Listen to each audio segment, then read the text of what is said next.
We've done many Dodge Vipers here in this shop, and this one definitely won't be the last. Let's take a look at what's going on with this majorly torn down 1993 Dodge Viper. Let's get started.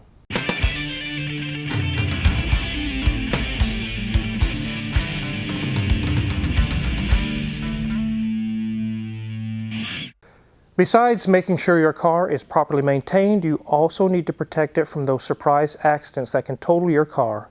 It's not shocking that I have a large insurance policy with my small fleet of vehicles, and the last thing that I want to do is waste money on high premiums. Policy Genius can totally help find a lower rate for you by comparing top insurers from Progressive to Allstate. Policy Genius is your one-stop shop to find and buy insurance you need. Click the link in the description or just head to policygenius.com/wizard and answer a few questions. Policy Genius will show you price estimates for policies that fit your needs and help you understand your options. If Policy Genius finds a better rate than what you're paying now, they'll even switch you over for free. Policy Genius has saved customers on average of $1,250 per year over what they were paying for home and auto insurance. The Policy Genius team works for you, not the insurance companies. You can trust them to offer unbiased help and advocate for you at every step until you're covered. A couple of things Policy Genius doesn't do: they don't add on extra fees, and they don't sell your info to third parties. They do have 5-star reviews across Google and Trustpilot, and since 2014, Policy Genius has helped over 30 million people shop for insurance, and they can help you save too. Head to policygenius.com/wizard to get your free home and auto insurance quotes and see how much you could save. Now that we're all covered, let's get back to cars. And trust me guys, insurance is very important, especially on cars like this. So why is this car all apart? Why is it all in pieces? There's literally a table full of parts. There's pieces all over the place. The customer actually just bought this, and anyone in the Dodge Viper world knows that these Gen 1 Vipers are known for one thing: blowing their original composite head gaskets. This one was no exception. I don't know that it was blown yet, but the customer stated that before that happens and trashes the nice V10 engine in this car, he just said, let's get this over with. Let's get it done. I want this behind me. I don't want to sit up at night worrying, oh my goodness, what if it blows? What if it blows? I just want it done. I said, we've done several sets of these. We'll be happy to do more of them. So since we've caught it so early, we haven't risked blowing the head gaskets, overheating the engine, causing any issues with the cylinder liners. Everything's still very healthy. But we did find one issue when the car came in. It was making popping noises through the exhaust. And we'll take a look around the car and you'll see the aftermarket exhaust. So before we dive into exactly what we've done, let's take a look around the car. So as you can see, the bonnet or the hood is missing. Up there in the loft, you can actually see some hoods leaning up against the rails. I know when a customer brings their car here, they trust us not to scratch the paint, cause any issues with their car, and that's exactly what we do here. Those hoods are up, sitting on top of padded material in the loft, out of sight, out of mind. Because if you lay them around here in the shop, somebody's going to trip and fall on it. Somebody's going to accidentally kick it. It's going to slide and scratch the paint. I've seen this from experience. And from that experience, I tell my guys, get the hood off, get it in the loft, and out of sight, out of mind. So that's where the hood is right now. You can see the big smile on the face. It wants to go really fast and gobble up miles on the road. Got some beautiful black wheels on it. And we can see there's an aftermarket exhaust system going on here. It's some full-length headers, a muffler, and a side exit. The molding or the rocker that goes here is actually off, being painted, taken care of. So this car arrived with those pieces missing. They're currently being worked on. These cars are beautiful, Mrs. Wizard. They are, and it seems like we have a couple of them visiting us right now. Yep, another customer has brought us a 3rd Gen Viper, getting some work done on it. Not nearly as much as this one. This one is just as shocking in '93 when it came out as it is today. It's very, very beautiful. And again, there's the exhaust system coming out the side. These are pretty quiet from the factory, and I could see why they want to put an aftermarket exhaust on it. So we don't have to open the hood or the bonnet. As you know, it's not on the car, it's upstairs. Let's go ahead and take a look at this 8-liter V10. As you can see, the heads are off of it. We're starting to pull the lifters and things. That's about as far as we're going on this. We were going to do head gaskets and some minor upgrades here and there. These are actually not very hard to work on. The intake and the valve covers are off being powder coated and to make them look nice and new, so they're not here to show you guys. But as far as the actual job of doing this, it's just a pushrod V8 with 2 extra cylinders, making it a V10 obviously. So you don't have to worry about timing chain, timing gears and all that stuff. You just pull the heads off. It's not that big of a deal. But I could see it would be really easy to pull the motor if we had to. There's all the bell housing bolts. You literally can get to all of them right there. So really these are pretty fun to work on. With this cross member here, does that make it difficult to get to these front end accessories? No, the cross member can unbolt. There's bolts inside of here. You can just take that out of the way. Danielson's actually doing the work. He's done lots of Ferraris and high-end exotics. And he wanted to try his hand at a Viper, and I let him let loose on this. He's done an excellent job, just as he's done on other cars he's worked on. I didn't expect anything less than that, and that's exactly what he's doing. He's enjoyed working on it. He's like, this was so much easier than some of the other stuff I've worked on. And I say, yes, I know. They are a lot easier. So here's the cylinder heads. They're off. They should be resurfaced, and there should be some other things probably done to it, probably gone through. But we'll show you guys here in a minute. He actually has 2 reconditioned cylinder heads ready to go. Here we have Daniel. He's actually assorted these push rods in the order that they came off the car. This is the way he keeps them in order. It works really well.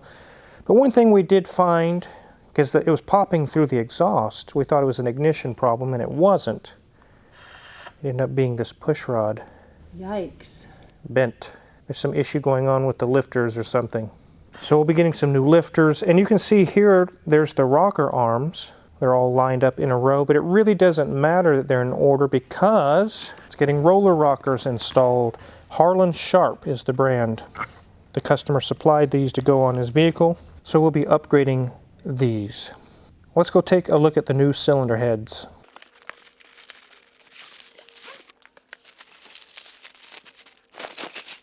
There they are, guys.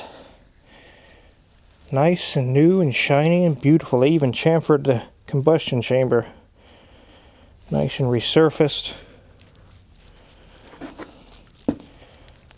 It's got some beehive springs. Nice and clean and ported. Take a look at the intake. Ported, nice and clean and opened up in there. Very, very nice. So these are old heads that have been rebuilt, reconditioned, and ported and polished, as you've seen.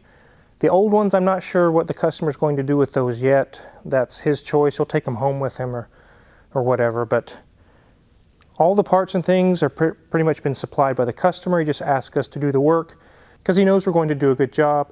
And we have worked on several Dodge Vipers. So before we dive too much deeper into anything else, let's let Mrs. Wizard give you guys a tour of the minuscule little interior that this car has. So I'll get the door for you, Mrs. Wizard. These things open very strange. There is no door handle out here, even from the factory. They didn't even put one. You have to reach inside. There you go. Thank you, kind sir. Okay, so ladies and gents, here we go. And look there, 9,000 miles. That's all this has, 9,426. And it's in good shape. I mean, the exterior, the paint on that thing is in great, great shape. The little itty bitty tiny dash up there does appear to have a layer of dust, but that is it. Otherwise, as with many American cars, we like plastic. And so that's what our dash is. We have a lot of gray plastic up there. I have lots of gauges to keep track of making sure that the engine's happy as can be and making sure, especially if the head gaskets are a problem on this model, that we make sure that that temperature gauge does not get too high. It does look like it does have an aftermarket Kenwood radio been installed. In '93, we were barely getting CDs. Still using a lot of tapes at that time, so obviously nice to have the upgrade. It does have a very fun Viper kind of pool ball gear shifter. Nice and lovely. And as we move around, we can see more gray, lots of gray in here, some dark gray accents in areas as well. And nice seats, got a really good bolster on the side. You do note that as we look down there into, well, there's a few springs down there it looks like, but nonetheless extra parts. But you can see there's a heck of a step to go down into this car. This is a car that you fall into and you creep and crawl your way out of, because that is not there's no delicate way to get in and out of this car. As we move around, well, we have a speaker. We have no back seat at all. We don't even have a shelf. There's nothing back there. As he said, it was a microscopic interior. The ceiling, the headliner, is a plastic. So there's never going to be sagging or anything. And if it does get dirty or dingy, we can just simply clean it or repaint it. So that's easy. We've got tiny, tiny little visors here that are not quite so mobile. There we go. There we go. They're moving slowly. Don't want to be too rough with them. But just enough maybe to deflect some air if you're going down with the target top off. I'm a little confused with this car because look down there. There is no glass. That's how you can put the door handle right there and not worry about, well, how do you ever access it? Well, you never had to worry about it because you cannot drive this car on a rainy day because there's no window at all. So it's got a top on it just to make it nice if you don't want the sun beating down on you, but it is not for rain protection. So as we end up, we've got a lovely Viper snake on our steering wheel. And it looks very much race inspired the way the design is. A little bit of a grip right there to hang on to. But otherwise, other than a little dusty, this is in really good shape. So just like the splash screen said, there is going to be thousands into this Dodge Viper. We kind of treat it like an exotic car here, not because it's a Lamborghini or a Ferrari. A lot of people say, oh, come on, Car Wizard, it's a Dodge. But you have to realize from a liability standpoint, if somehow we accidentally were to break his mirror or to crack this headlight, you don't just go order a new one from AutoZone. These are very special cars. We treat it as such, as an exotic car. The head gaskets, the reconditioned heads, new push rods, roller rockers, upgraded exhaust. You're not getting all that done for $600 and a broken PlayStation. This stuff's pretty expensive. If you remember several videos back, we did Euro Asian Bob's green Dodge Viper. It was really pretty rare green color.